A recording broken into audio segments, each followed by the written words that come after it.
Kasat PJR Direktorat Lalu Lintas Polda Sumsel, Kompol Indra menjelaskan, sejak ditetapkan Peraturan Wali Kota Nomor 26 Tahun 2019, arus lalu lintas mengalami kerenggangan, diantaranya untuk kemacetan di Kota Palembang sudah mengalami pengurangan.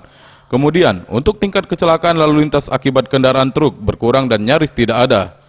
Ia menjelaskan, masih terdapat oknum sopir truk yang memaksa untuk melintas jalanan kota pada pagi hingga sore hari, di mana sesuai dengan peraturan perwali yang dibuat jam operasional truk dari jam 21 waktu Indonesia Barat hingga pukul 6 waktu Indonesia Barat.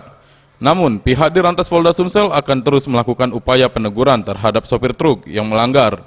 Karena selama ini sanksi yang diberikan terhadap sopir truk tergolong ringan, diantaranya sanksi tilang dan juga sopir truk dipaksa untuk memutar balik.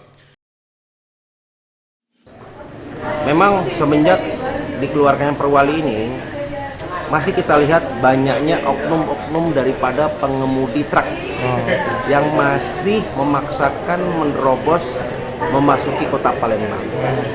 Namun demikian, kami dari jajaran Direktorat Lalu Lintas bersama dengan Dinas Provinsi, Perhubungan, dengan Kota, dengan Polrestabes, terus meningkatkan pelaksanaan penegakan hukum bagi para pelanggar pengemudi truk yang masuk memaksa dalam kota. Tim Liputan, Sriwijaya TV.